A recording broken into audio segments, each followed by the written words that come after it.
For some of us, the world is our stage. And for the rest of us? Come on, Anthony. Dig down deep, find your inner diva. Where's all this coming from, Molly? Obviously, it's my clever setup for our next story, where we check out a neo-futuristic play based on a short story written by Bradbury. Oh, the sci-fi writer. Now you have my attention. Finally.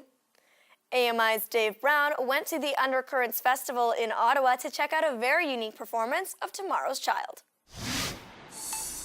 The Arts Court has abandoned the traditional theater layout for the showing of Tomorrow's Child. Instead, the audience will wear blindfolds and sit in swivel chairs as the play is delivered to them in an exclusively auditory experience. Let me double check the parameters. Situation 44, please. I met up with co-creator and sound designer Eric Rose during the Undercurrents Festival to learn about the philosophy behind the creation of this deep sound experience. The moment you do take away sight, all the other senses actually reach into the environment to find information. And so we have become so accustomed to relying on our sight to define the world and our perception of the world. So it leaves space. It opens up a new space inside of people, and it changes our assumptions about how to perceive the world. The pre-recorded soundscape was delivered through 10 speakers, strategically placed around the room, making the experience of this play inclusive by design.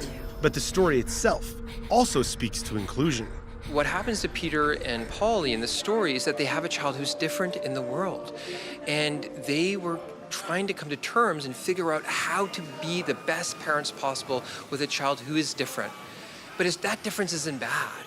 It just means that we have to understand it and find tolerance and inclusion and ways of actually empowering that child, opposed to seeing it as a disability or something that is less than.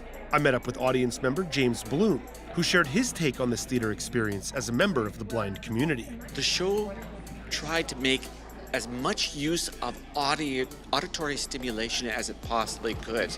And I'm very sound conscious, so I was trying to identify what was making those sounds and what they were supposed to represent. His wife, Denise Kleimanhag, says Tomorrow's Child was unlike any play she had been to before.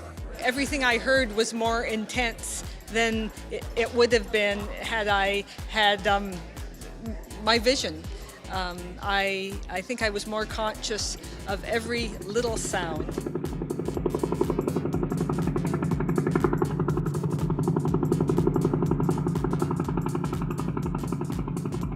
Undercurrents Festival director Patrick Gauthier explains how untraditional performances like Tomorrow's Child are a fit for their mandate.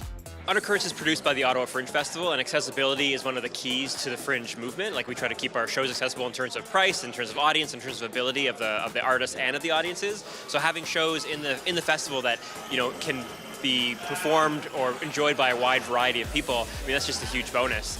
I'm just leaving the theater now. I really, really enjoyed the show.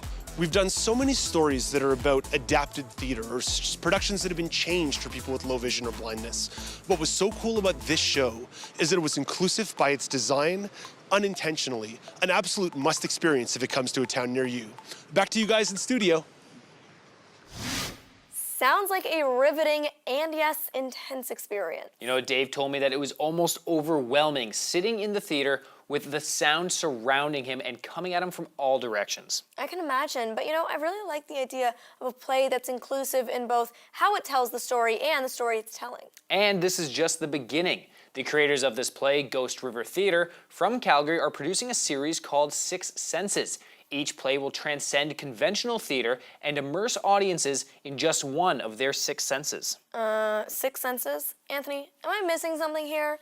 Touch, taste, smell, hearing, sight. Can't you feel it? It's intuition. Right.